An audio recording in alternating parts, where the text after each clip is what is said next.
Morning. We have Maria and Jennifer. If you can just mute your microphones for a moment, please. There's some background interference going on here. So we've at the moment got myself and Marie and Jennifer both sitting in Sweden on this session. And we're hoping that others will attend shortly. There's clearly issues with time zones and so on and so forth. So my name is Diane Dumashi. I'm IFIG Vice President. And what I'm going to do is just set the scene with a few words from my own thinking, because I'm so pleased to be involved in this session. Some of you will know about my passion for coastal and water issues, which I've pursued ever since doing my PhD, I have to say, quite some years ago. Lately, in the last few years, I've combined my interest in governance with transboundary mediated settlements. And it is with this lens that I wanted to share a few opening words with you. Water governance, obviously facing the effects of climate change, is our title this morning. Foremost, I'd say, water is a good friend, but a very, very bad enemy when not managed properly. I need not tell you about climatic changes and the risks that this is posing. It's well documented. Needless to say that, climate change will worsen the situation by altering those hydrological cycles, making water more unpredictable and increasing the frequency and intensity of floods and droughts. So if we unpack this a little in the context of our session, we want to talk about securing availability of water, yet adapting and mitigating strategies to deal with rising sea levels and flooding. So, this is in the context of our theme of the conference. And so when you pull down our conference theme, the big point is smart surveyors. Okay, so from my lens, I just want to talk about the importance for us as practitioners and how we help society on a holistic basis, because water is such a big subject. Water is life, it's opportunity and threat, as I alluded to earlier. So the starting picture is, on the one hand, today, many countries are placing unprecedented pressure on water resources. Of course, it's to do with growing a global population, and there's heaps of statistics out there, but one stat says 40% shortfall between forecast demand and available supply of water in the next decade around the world. Of course, it's not evenly spread. But on the other hand, when you think about the chronic water scarcity, combine that with hydrological uncertainty and extreme weather events, i.e. floods and droughts, we are perceiving this as some of the biggest threats to global prosperity and stability. Because I would add, as an aside, again with my hat on of mediation in water governance, transboundary conflicts that are occurring due to water scarcity are increasing. So it's always important when considering where practitioners sit that they think about societal implications. Because whether water is from sea level rise or extreme weather, bringing floods or drought, it is it is a key disruptor in urban and rural areas. So water and people, or perhaps I should say people's symbiotic relationship with water, because it touches every aspect of our development. Look at the international agenda, where water goes through pretty much links every SDG. The specific SDG is 6, which is water and sanitation. And again, my lens, 6.5 is water resource management. So, above all, let's use that word, water resource management. It drives economic growth. It's supporting healthy ecosystems and how humans structure socially. Illustrated actually in a paper from Nigeria by Lola Alayinka. So it's really important for countries to achieve water security through sound and robust water resource management and governance. And I use security there in the broadest sense. And very briefly, we've got a raft of papers that are available to you on the web. And one in particular will be drawn out this morning. And hopefully we might have one or two more. But when we listen to the papers, if we're fortunate to do so, water resource management, if I start with the umbrella, is the process of planning, developing and managing water resources, both in terms of water quality and quantity across all water users. So when I looked at Yoa's paper based in Mozambique, touching upon data, because water management includes institutions, infrastructure, incentives, and information systems. Water resource management, it's seeking to see if there's sufficient water of adequate quality, for example. And Mahari, your paper, along with Jennifer, you talk about adequate quality for drinking water, as well as the transportation issues and how that was a driver for your case study, which we'll listen to in a moment. So, of course, water is also seeking, water resource management is seeking the sustainability of healthy water-dependent ecosystems, protecting their aesthetics and spiritual values, say, be it coastal or lakes, rivers and estuaries. So, and it is also talking about managing water-related risks, as we are this session about flooding and contamination. And again, Garner's paper by Isaac is monitoring the pollution aspects. So, water governance, it's all about people living with water, gaining access to water and managing it. So to me, I suppose it's, the range of political, social, economic, administrative systems, how to deliver water services to different levels of society. And I see it as a really creative process when looking at governance, because it's engagement of different people, often in negotiation, seen across all of the papers available to you on the web. So I'm going to really hope that, the mediation, the negotiation aspects of governance and management comes out in our discussion this morning. And please also, I want to signpost you to the book corner, where we've got Richard talking about water governance challenges in Africa. So, smart surveyors, because we talk about skills an awful lot. It's a multi-skilled practitioner, often negotiating is what I would say a smart surveyor in water management is. And again, Mahari, we're going to come back to listening with interest to what you say about whether it's top-down or bottom-up solutions. Human capital, incidentally, was raised as well in Lola's paper, and she's based in Nigeria. So, people it's important. It underpins the need for surveyors to be stakeholder smart. So I'm just going to close with a few simplistic thoughts. Number one, climate change. It expresses itself through water in dramatic ways.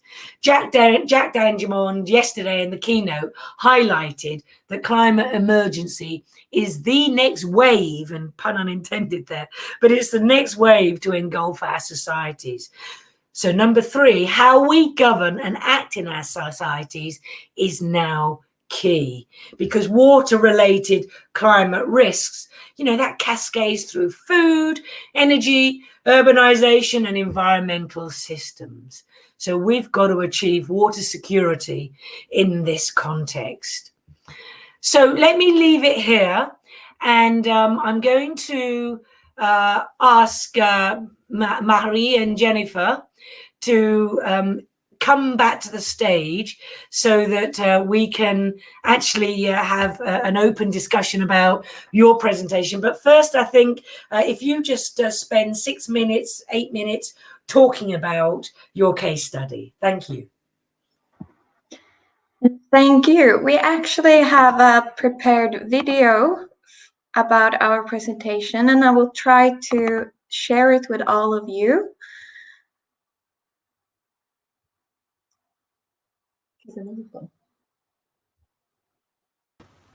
Hello and welcome to this presentation about the rebuilding of Slussen and securing the right of drinking water for over 2 million people. My name is Jennifer Ulgren, and these are the points I will tell you about during this presentation. The capital of Sweden is growing very fast, and Slussen, as a district of Stockholm, is an important traffic junction where hundreds of thousands of people are commuting on a daily basis. Slussen is not only a traffic junction, it also regulates the Lake Mälarens water flow and protects the lake from saltwater contamination from the Baltic Sea. This is important because it's over 2 million people living around this lake, and it is the whole water supply for Stockholm and the surrounding area Mälardalen.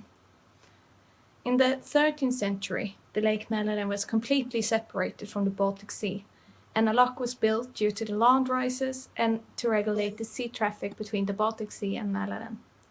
In the middle of the 18th century, the lock had become too small, and the inventor Christoph Polhem was honored to build a new one. In the middle of the 19th century, when Polhem's lock was believed to have served its purpose, a new construction assignment went to Nils Ericsson, also known as the father of the Swedish railway. And you can see the locks on this picture. When the tram network later came to Sweden, the lock bridges could not carry the weight of the wagons, and at almost every bridge opening, cars had to wait in line for hours. A new version of Slussen, as you see in this picture, was designed by 2 architects and one of the city planning office engineers. After approximately 80 years, it had decayed and was slowly sinking into the lake. The concrete of the lock had begun to molder, since it couldn't withstand the water from the Baltic Sea.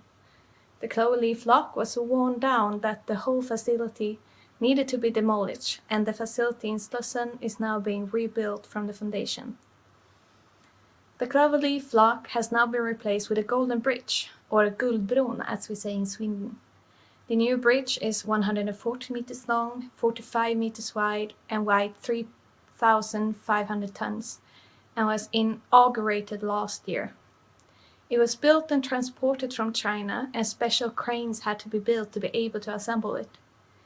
Since Slussen is supposed to become a meeting point, a bridge overlooking the water will be built for only pedestrians and cyclists.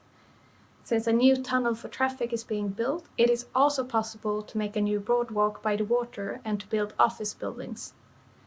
The bus depot that is built into the mountain facilitates an easy transit for commuters, and the center in between will become a trading place easily accessible for all commuters, pedestrians, cyclists, and inhabitants of the area. Before the rebuilding, it hasn't been possible to drain large masses of water from Mälaren, and the risk of flooding has therefore been too high. A flooding could lead to the drinking water getting partially or fully wiped out due to contamination, and negatively affect buildings and infrastructure, such as supplying system for heat, water, and communication. To prevent the high risk of flooding, the rebuilding increases the possibilities to drain larger quantities of water from Mälaren. After the rebuilding, the capacity to drain water will be 5 times higher than in the past, and therefore the risk of flooding and contamination of the drinking water will decrease. The new Slussen is also being rebuilt to be able to withhold the rising sea levels of the Baltic Sea, up to 2 meters. The rebuilding process of Slussen is complex and includes collaboration between several actors. Lantmäteriet has helped with the process through subdivisions, by creating traditional 2D properties, and through relatolement of 3D spaces.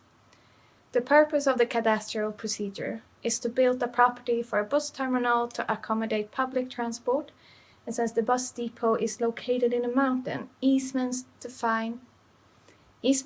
has been created to and from the properties to secure the entranceway and fire exits in case of emergency.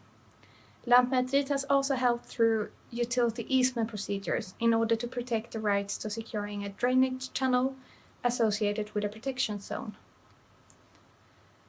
As a conclusion, Slussen has throughout the history of Sweden been and will probably also will be rebuilt due to changing need in traffic and increasing population. The ongoing rebuilding was necessarily and demanded a collaboration between different actors.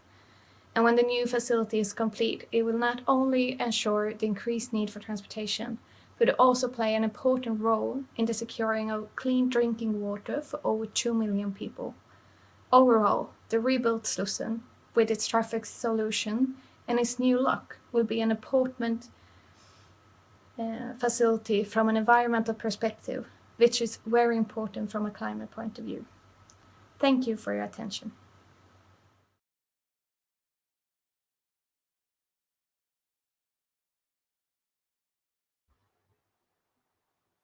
I'd like to ask you both, but do you want to expand on anything above your video? Sorry? I'm sorry, it was interrupted, so we did not hear what you said. Can you hear me now? Yes, now we can hear you fine. Okay, I'm just asking you, did you want to add a little bit more after your video? Just a couple of weeks ago, we had a really heavy rain in Stockholm, so that really shows it's important to do the changes because there were several tram stations and subway stations that was flooded. So people had to go through water up to the waist since the drainage system couldn't handle the massive flow of water. And at the same time, in north of Stockholm, the groundwater levels are critically low. So people really has to be careful with the use of the water systems. So the weather actually shows it's important to do the changes to secure the drinking water, especially since the groundwater levels are lower and has been lower during a couple of years now due to warmer climate even here in Sweden. So Marie, I mean, thank you so much for that case study. Well, actually, it's more of a case study because it's ongoing, but thank you for sharing that with us, because what I really liked about it was it's actually covering so many of the issues in one. And I would like to drill down independently each one of those. First of all, the institutional level. Is there a legal and regulatory framework in Stockholm/Sweden that enables all of this work to happen? And I'm thinking about closing roads in order to do the infrastructure works, bringing on board the community, or did you not have to? What can you just expand a little on that? Yeah, there is a lot of different authorities which are helping each other, and from our side, Lantmäteriet, which is Swedish Mapping, Cadastral Land Administration authority, we've been doing a lot of work as a different kind of procedures and giving a lot of information to other authorities, which in Sweden, Lantmäteriet, which is Swedish Mapping and Cadastral Land Administration Authority, owns a lot of information about properties and stalkers, tax payings and everything. So I guess what we are very proud of is this kind of collaboration between different authorities and the way we could help others. Yeah, Jennifer, who led though? Who led on that? So if Lantmäteriet had the information, who actually led on putting the whole idea and project proposal together? Was it the engineers, the surveyors? Was it a joint lead? It was jointly, and it is the Municipality of Stockholm that has been the head in the project and has been taken it forward. And they actually closed down the sluice or the lock several years ago, just starting to prepare. Oh. And it also has been closed off for traffic for several years. But now the bridge was installed last spring, and they opened it for traffic in, I think it was sometime during the summer. So it has been a massive holdup for the traffic for several years due to the restriction as well. Yeah. So it was several years in the making. Yes. Presumably before the closures, there would have been some public engagement, or where I'm trying to get to is, the degree to which there was, and I alluded to it in my opening, was it top-down driven or bottom-up driven in terms of governance? I would say it was top down. There were several people in Stockholm that didn't want the old facility to be torn, because for them it was a big part of Stockholm and a part of the inheritance. So there were massive protests about it being demolished. But it was a necessity because it was, as you saw in our presentation, it was decaying. It was starting to sink down in the water because of the material couldn't withstand the salt water. So even if the people wanted it to stay, it wouldn't have been possible because of this. Yeah. So the education and awareness, and it's back to the community not really understanding at the beginning, the threats. You can't drink water if we don't do that. Exactly. So there are on benefits, and it's trying to get that value across to the community. So in terms of this, and I would like to just move on to a bigger, a wider discussion about you. Where do you see your role as practitioners? What have you learned from this, and what would you take forward? Yeah, through our work, I guess, through all these constellations which we participate in, I guess it's the feeling to be in this kind of unique project. You can't really be or see this project every day and everywhere, but like the middle in like a capital town in Sweden, to exchange something such a big as a bridge, in the middle of the town, and to participate just from beginning, like when people never really accepted in beginning, and now everybody's happy about it. So everybody's just very proud too, not just happy, but very proud, and everybody wants to show you Golden Bridge when you come to Stockholm. Good name, by the way, good branding going on there. Exactly. So it's to be a part of that is just transformation, I guess, which we're gonna need some time to reflect, because it's pretty fresh. It's a pretty done. And I think we're gonna need some time for reflection more than we did. Yeah. And it's really, when the bridge was coming from China, it was almost I thought that was an interesting thing, that it was, came from China. When you think of supply chains and the like, So I was actually there when the bridge arrived to Stockholm, and it was hard to get a viewing point because all of the people, it was all around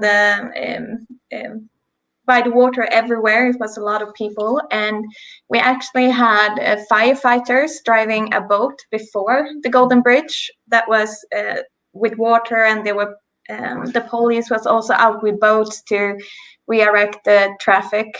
So it was really amazing seeing the bridge come and all the people being so excited because they were and the city had put up balloons, and there were viewing points, and there were drones filming the whole process. Yeah. And if you go on YouTube, there's actually a video when they are second by second fast forwarding when the bridge was millimeter to millimeter Excellent. into their ducts, because it was so precise that they had to go really slow. Yeah, So- and I think, you know, what you're talking about and the actual human dimension. I mentioned multi-disciplinary practitioners and the people element, because water is, you know, water creates conflicts, both managing it and access to it, as we see around the world. So I think I'm going to thank you for just engaging for a little bit. I'm so pleased that Isaac is actually arrived. Good morning, Isaac, to you in Ghana. Isaac is the chair of the session. So I'm going to hand over to Isaac now and let him continue. Mari and Jennifer, thank you so much from me. Thank you. Thank you, Dan, for holding up for me. Unfortunately, I had a little technical issue with my internet here. That's why I couldn't join early. But it's interesting discussion, and thank you for the presentation. The little comment I also want to make is the issue of water management and flood risk management. Historically, we were thinking of how best we could be at war with water. We were just interested in our engineering prowess, how we can squeeze water and then make space for construction in terms of building in the city and all that. But time and tide have helped us to realize that we were wrong in the past, that we cannot be at war with nature and win all the time. So the recent flooding that you mentioned is just an example of human beings and our city planners in the past failed to give water a space and try to squeeze water in town centers and other places. So now moving forward, how do we manage this flooding? How do we help that life and property are safe in such an environment? Engineers have come out with different approaches, like storing the excess water, excess drain water in offline the river and then releasing it after the torrential rain or after the flood flash water. So I don't know what is the management situation in terms of the flooding, excess water which caused the flooding, and if we can find a way of storing this excess water during heavy downpour, then we'll be able to reduce flooding. And when we talk about this, the issue is space. Do we have any space along this water channel that we can maybe make some ponds and other things, what some people call it sustainable drainage, to store this excess water so that we don't experience high flooding like you explained happening recently?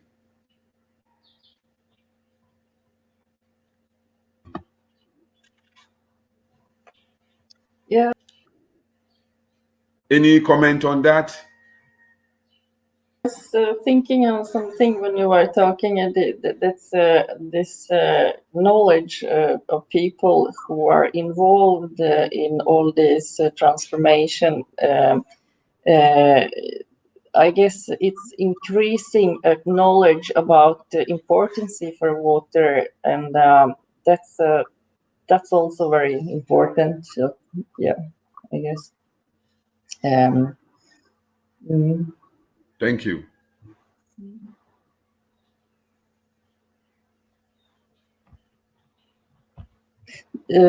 Did you have some presentation too, or? Yes, I have. Sorry, Isaac. I just to respond to your point there about flooding and storage methods. I think there's two ways to address that question, and I'll be brief. Yeah. On the one hand, there's fluvial flooding, of course, which I suspect you're talking more about. On the other hand, there's storm flooding, overtopping from storm waves. I'm thinking of Accra in Ghana, which sits right on the coast there. And remembering that beach with fondness. So on the fluvial side, I think I remember being involved in development work some years ago where we were developing 200, 300 houses, so an urban area. And there was problems of groundwater rise and flooding from that source, but also from heavy downpours and the lack of ability to run off. So stormwater flooding, basically. So what we did was have the 250 houses planned, and then adjacent, because we did have space, and you were right about that question on, what about the space? There was a school not too far away, and part of the development deal with the local authority was to add a classroom. But what we also did was the playing field of the school acted, if you like, as the floodplain. So in very high times of water flooding, that would be the flood zone. And then after a day or so, it would drain away. So there is, where I'm going to, that is there's design that you can do in a master plan situation, and you utilize areas, or it may be a balancing pond or whatever.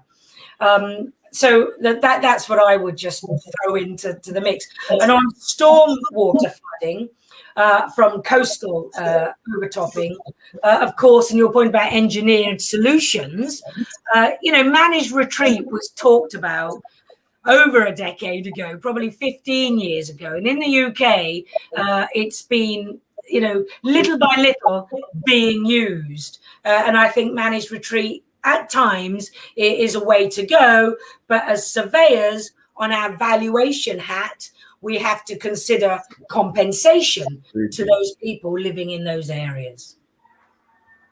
Thank you, Diane. Thank you. I think at this stage, we can go to the next presentation and then continue the discussion at the end of the session if we have more time.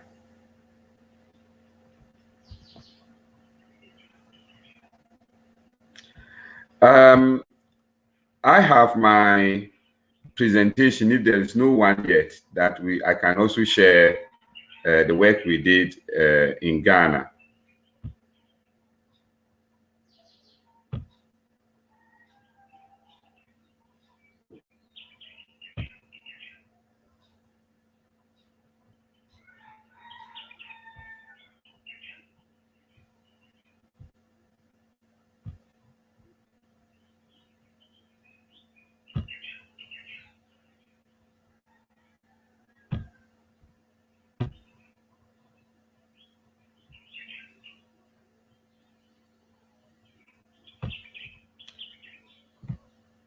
So this is a work that was done by an MPhil student, and I've got the little... Sorry to interrupt you. Can you please put it on presentation mode?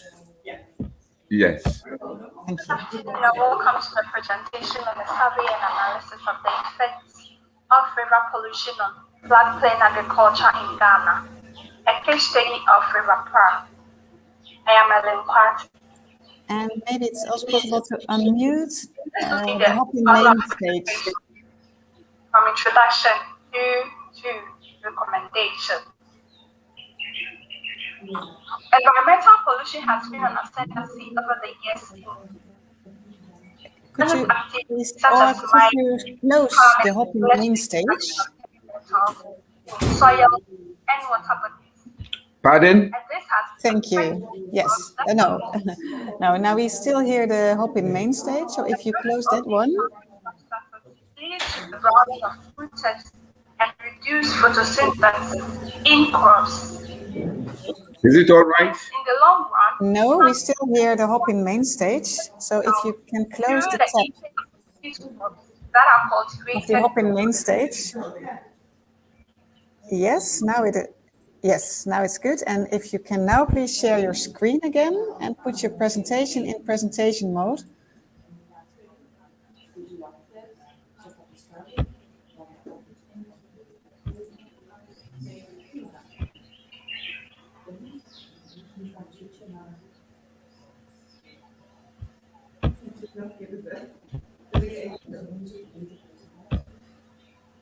Is it okay?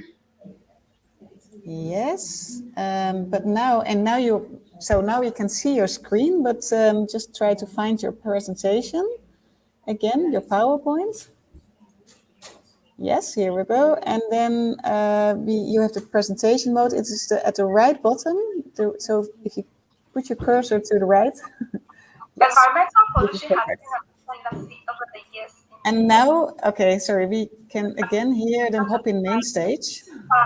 So, or you can unmute this Hopin main stage or close this one. And this has affected crops that are cultivated in such places. The presence of these toxic substances lead to the browning of fruit tips and reduce photosynthesis in crops. Hence, in the long run, human beings are exposed to these heavy metals during the intake of these crops that are cultivated along the floodplain during the food.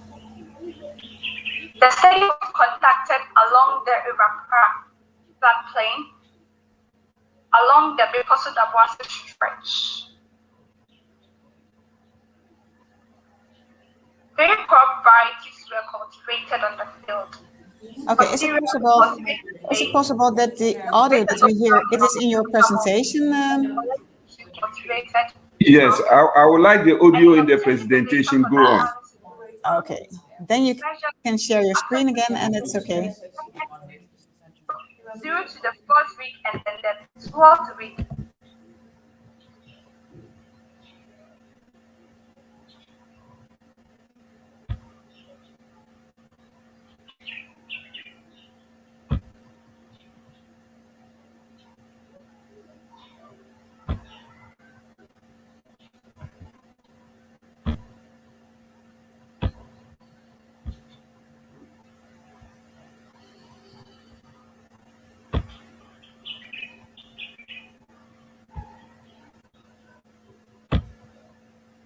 Is it okay?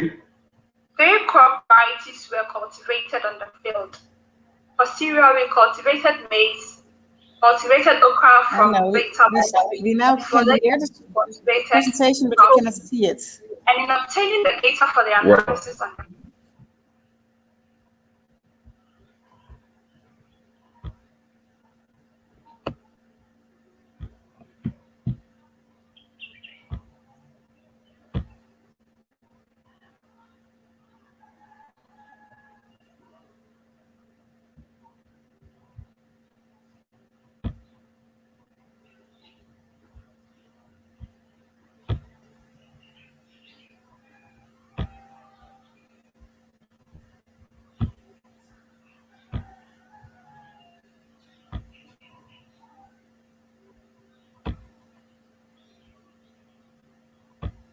Good afternoon and welcome to the presentation on the survey and analysis of the effects of river pollution on floodplain agriculture in Ghana. A case study of river. Is it okay? I am Ellen Quat. This will be the order of presentation from introduction to recommendation. Environmental pollution has been an ascendancy over the years in activities such as mining, farming has led to the introduction of heavy metals in soils and water bodies. And this has affected crops that are cultivated in such places. The presence of these toxic substances lead to the browning of fruit tips and reduce photosynthesis in crops. Hence, in the long run, human beings are exposed to these heavy metals during the intake of these crops that are cultivated along the floodplain during the food chain. The study was conducted along the Irapara floodplain, along the Biposo-Dabase stretch. 3 crop varieties were cultivated on the field.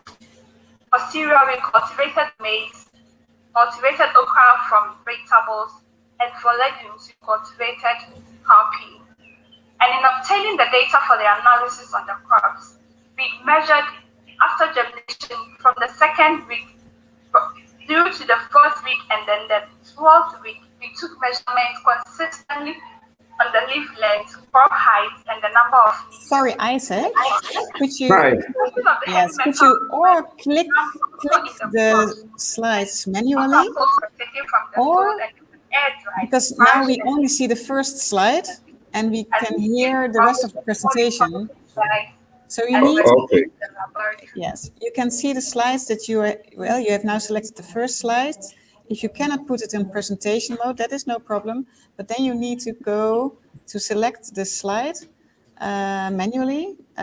Well, Is it moving or it's not? it is not moving. It is not moving. This is the first slide. Okay. Okay, Okay, but I'm good with it. if we are still, but I cannot really see the other slide, so I don't know what you say about the other slide or what the video is saying, but please make sure that the slides and the video are in the same order. Okay. Thank you. Can you hear the voice? Along the Biposo-Dabase stretch. Yes, we do hear the voice. We do hear the voice. Okay. 3 crop varieties were cultivated on the field. Analysis. This experimental model was constructed for the purpose of the crop cultivation. Hence, the lining and pegging for the cultivation was done in this manner. The maize and cowpea and okra were done in relation to the river. That is, we measured 10 meters away from the river to them. But Isaac, are we still on the first slide, yes or no? I cannot see that. Is it still the intention that the first slide is shown, or? It's strange, it's not working. It's not on the first slide. No. So So maybe, can you see the slides? Okay. can you see a different slide now? No. No, we now, you stopped sharing your presentation. Okay, I will exit and then come back again. Yes, please. Share. You can also use F5 by pressing the F5 button to put it on Oh, presentation I think mode. I'll go to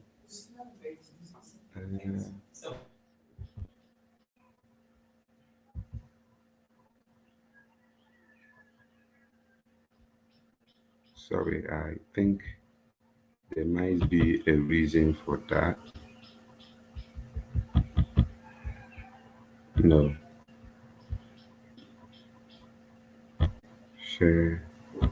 Share screen.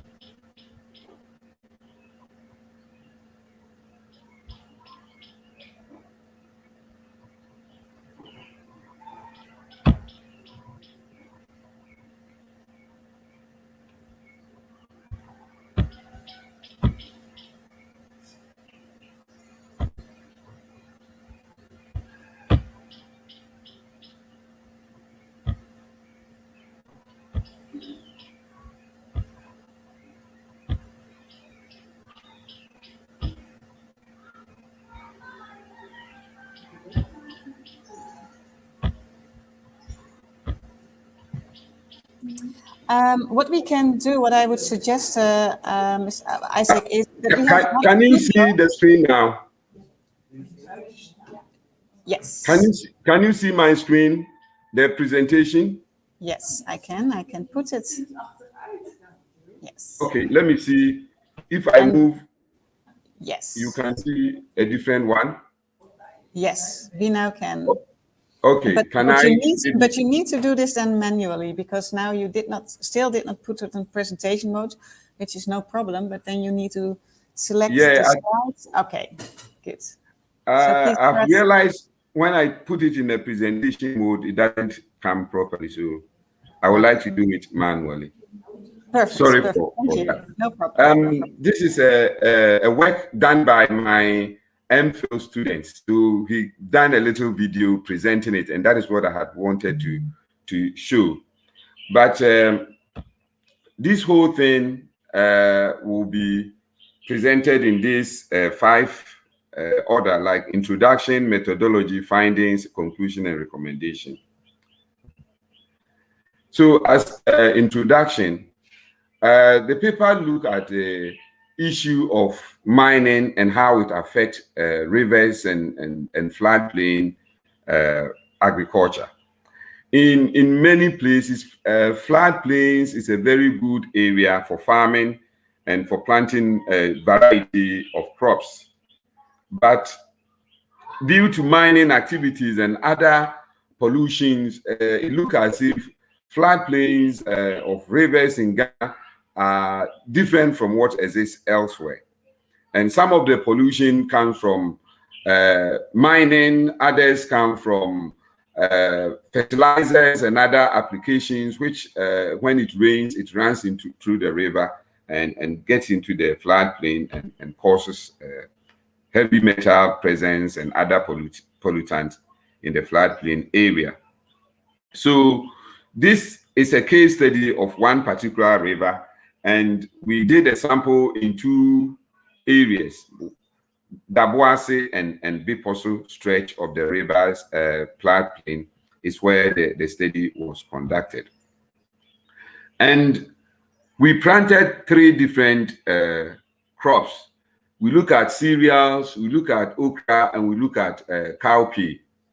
And we planted them, and we measure how they grow and also how they absorb some of these nutrients and its effect on their leaves and other things. So that is how we did. And we also tested other soils and other things, which possibly would not present in this. And this is the order of planting, or the experimental model for cropping these varieties.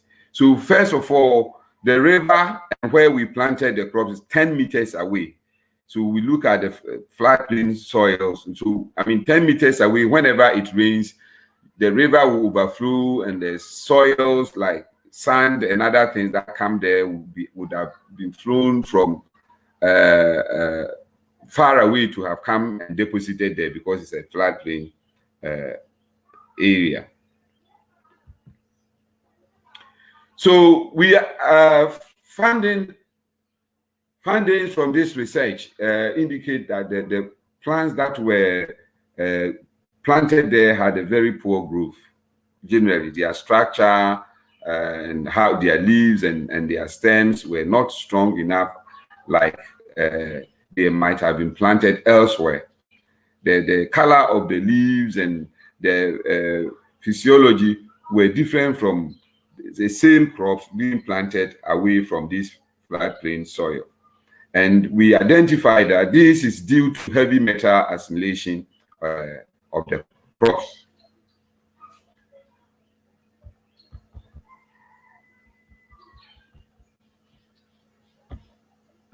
So the conclusion that we got from the study is that growing pace and potential level of crops cultivated along the floodplain exhibit few amount of nutrient in the soil from the soil.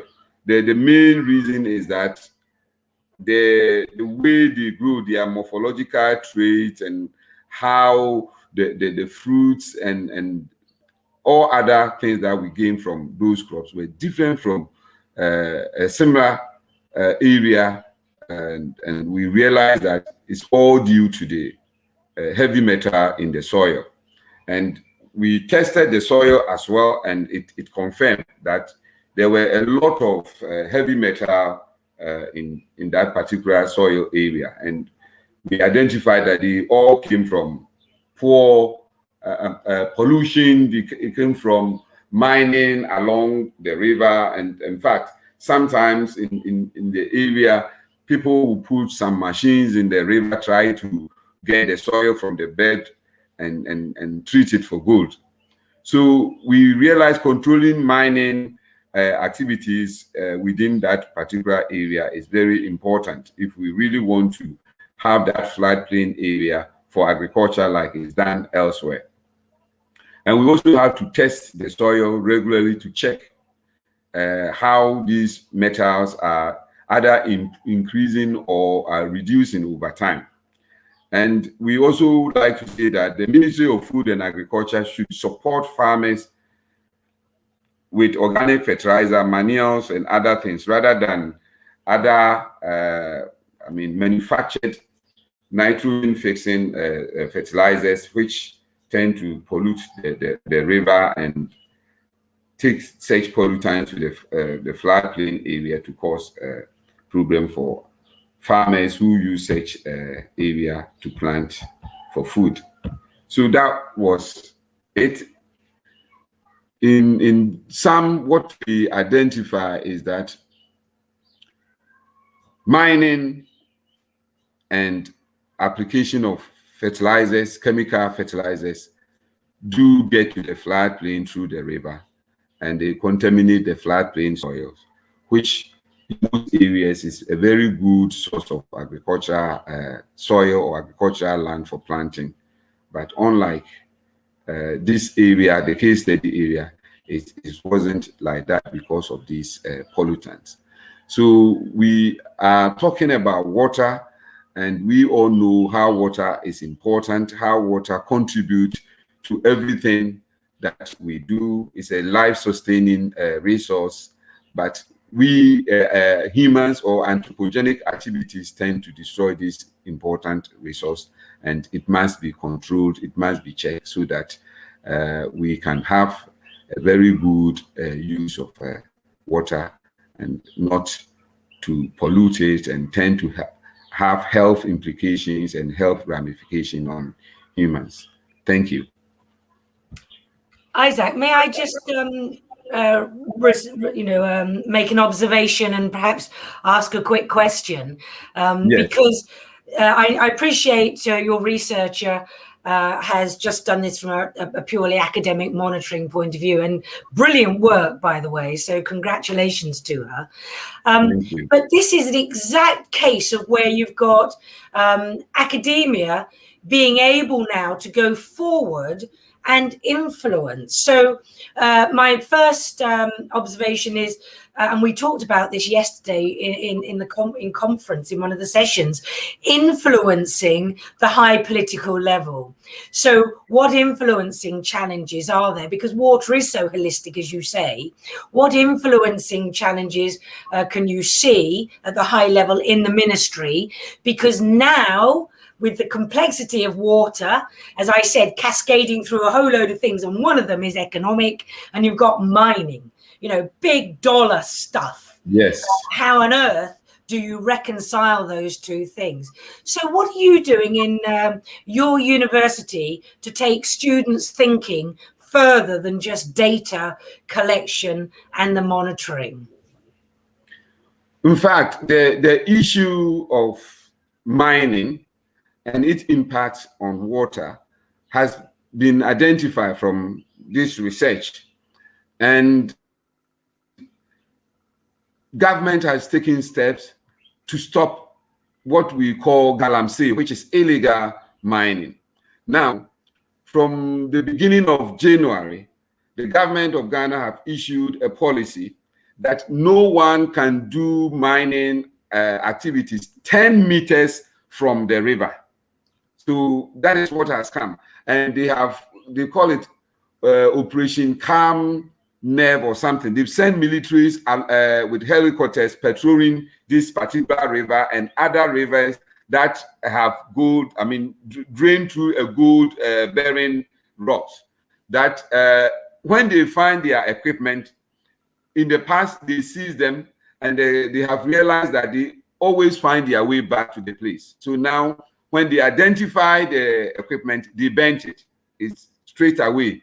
So the military are going around with helicopters, with drones, try to drive all these illegal minings away. Mostly it's just Chinese and their local counterpart or local accomplice trying to do this illegal mining. Yeah. But the issue that we have also found that is that the 10 meters sort of distance that they have given is not enough, because people can operate some maybe hundreds of meters away, and they will still have some pipes connected to the river to drain some of these dirty soil or wash away with arsenic and mercury and all those things back into the river. So that has been a new observation from the military patrols along these rivers, and they are even advocating that the government should extend it.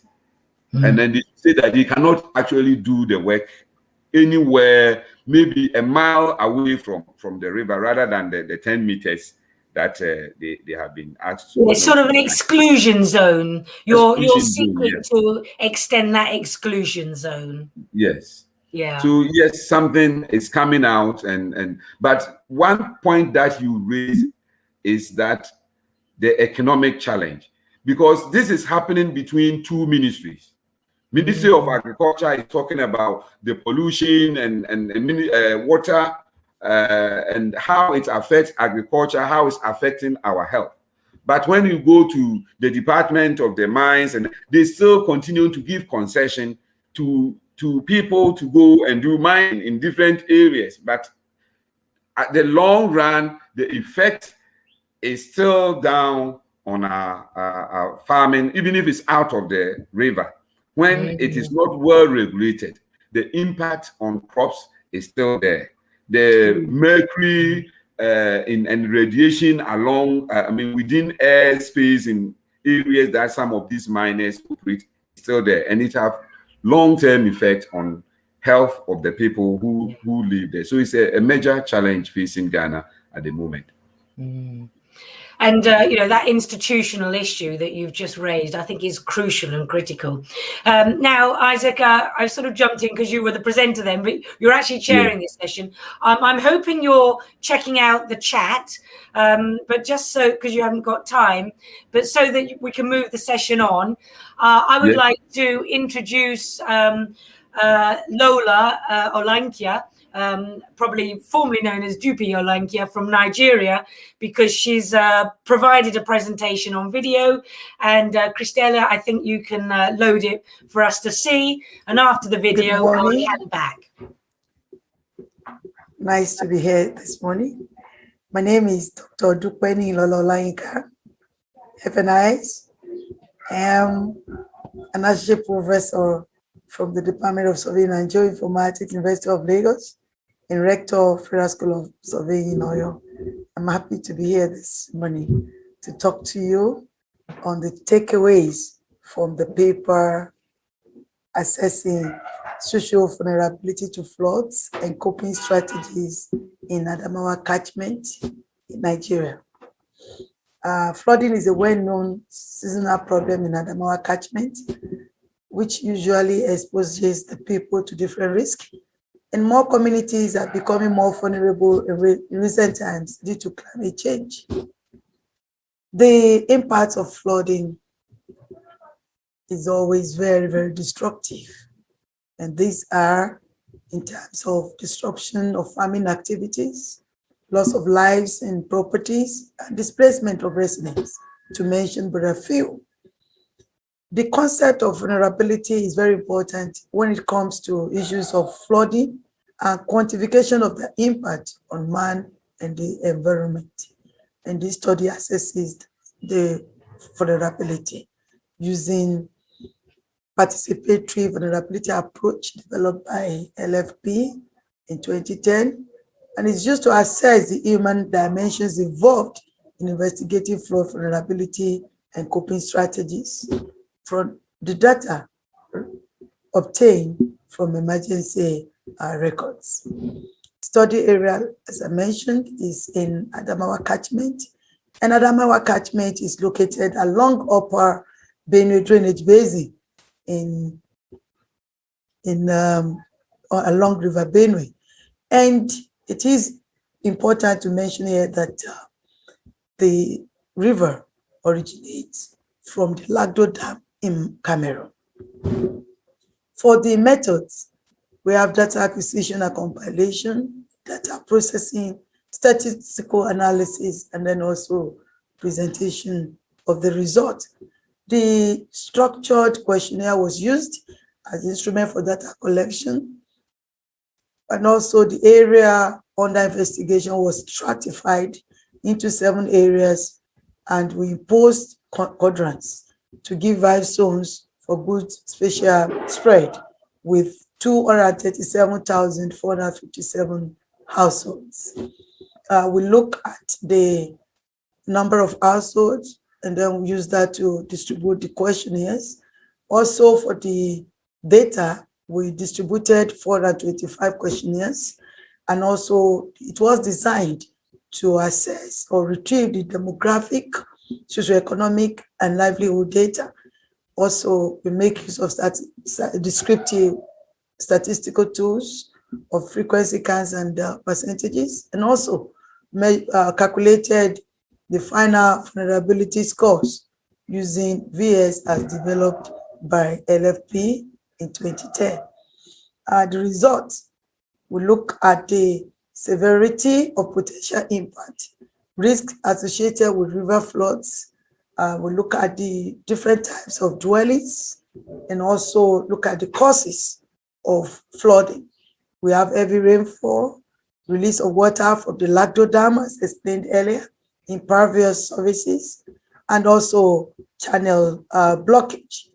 And also we look at the effect of flood in livelihood of victims, as well as the livelihood pattern of people living within the flood-prone areas.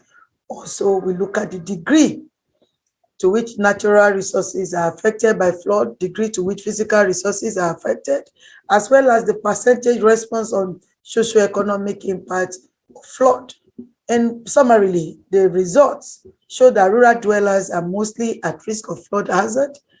The vulnerability score revealed that the agricultural sector is the most vulnerable, while biodiversity and forest areas are least vulnerable. Analysis of livelihood patterns of people living with flood shows evidence of the presence of natural capital.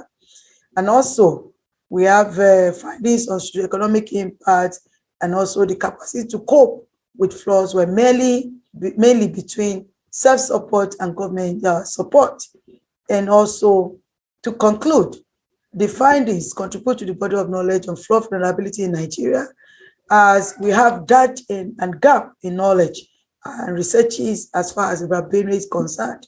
Most people concentrate on River Niger. And also it provides crucial insights to government and stakeholders in adopting a holistic strategy to tackle the flood hazard in the country. An additional recommendation is for the government to adopt citizen-centered and public participatory approaches in the planning and implementation of disaster management projects to ensure their continued sustainability. And the focus should be on both physical, natural, socioeconomic impact, where we look at the health issues and the implications on the victims of flooding. I want to thank you for listening. Thank you so much.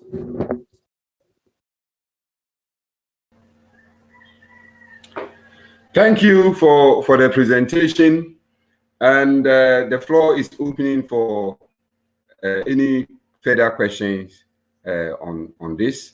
But what I would like to ask, Doc, in your opinion, what is the clear impact? I mean, who are the most vulnerable along this particular case study area? What is it? Is it agriculture? Is it the people? I mean, life and property. What is the most vulnerable thing that you observe from this research, and how do you think we can manage this group or this substance that suffer from this particular flooding issue? Maybe it's good to mention that Dupe is not in the session herself, but it's only the presentation, the video that is presented. So sorry, she cannot respond directly. Oh, okay. Maybe later. Okay, what we thank can you. do is try to see if there are questions in the Q&A. I think what comment I will make on this is that this particular issue is not only peculiar to Nigeria, is what is actually happening because of climate change, that there is increased precipitation in most areas, and therefore the issue of flooding, I mean fluvial flooding, is common. And opening of dams have become a perennial issue. For instance, in Ghana and Burkina Faso, there's always an issue where a dam in Burkina Faso will be full almost every year, and when they open the dam to allow the excess water to flow, Ghana is at the receiving end. People, farms and properties are destroyed by flooding coming from opening of the dam. And I think the same thing is what they have mentioned in presentation. What I think we need to consider is to look at institutional framework. How do we manage this? The people need to come together. Dam owners or dam managers need to come together and sit at a table and discuss with people who are vulnerable to this perennial opening of the dam, to see how best they can manage this situation. Sometimes we can, like Dan mentioned earlier on, we can create an avenue for storage of some of these excess waters in the dam, so that we don't flood it to destroy people's livelihood and properties. So that's the comment I will make out of this. And it's all boiled down to water management. It's very important. We need to take water management important, else it could degenerate into war between countries. It could degenerate into war between communities and others. So we have to look at it very critically, and that is why this session is all important for us. Thank you, Diane. Take over. Oh, great. Thank you, Isaac, for giving me the floor again. And absolutely, that's why my interest in mediating institutional situations is something I pursue and progress. And obviously, you and I talk about such issues in my fatherland, Ghana. So I will just provide a few wrap-up words, really. A little bit of what I've heard and add a little bit of where I started from. So yeah, water resources and water resource management, you know, that to strengthen water security, you know, against a backdrop of that increasing demand I mentioned for water, the scarcity, growing uncertainty, greater extremes and fragmentation challenges in institutions, we really do need to invest in strengthening our institutions, information and infrastructure development. And our discussion this morning has touched on all of those things. So first, institutional tools such as the legal and regulatory frameworks are probably there, but are they really being implemented? Are the ministries, Isaac, that you mentioned, talking to each other? Are the governments, nation states, talking to each other? So, and then on a national level, you know, in the nation, we might have to think about how we control water resources by pricing, incentives. That's probably going a little further away from what we've talked about, but it's important in terms of institutional tools. Information systems is another thing. You know, we've heard about the resource monitoring that Isaac, your student, has done very well. And in fact, in Nigeria as well, Lola, or Dupi, maybe we should refer to her as, has done some of that data collection and analysis. But, you know, decision making under uncertain times requires analysis and systems. There's hydrological, meteorological forecasting and warning systems, for example, which sadly we didn't hear from Mozambique, but their paper is available, and they talk about national marine and coastal spatial data infrastructure systems, as well as Salel's paper on geospatial technology in Malaysia. And then there's another point I wanted to raise, and that was investments in innovative technologies. We've got to go from the data to the innovation. And there's a paper available, I know, from Turkey on blockchain. So, you know, we are starting to think about these things. Again, Isaac, you talked about recycling or water storage, but I would add recycling of stormwater and wastewater. How can we bring that into the mix as well? Hydrological modeling. So Hassan looked at that in Nigeria. Again, paper is available. And aquifer recharge and recovery. Kwesi, there's a peer review paper available from him on groundwater vulnerability assessment. And I then turn back to our opening paper from Marie and Jennifer in Sweden. What a great example of the inherent complexity and the diversity of interest in water in Sweden, where there were social and political challenges. And there they used a top-down command and control approach. They got perhaps they had to take the political as well as social unrest, but brought the community around.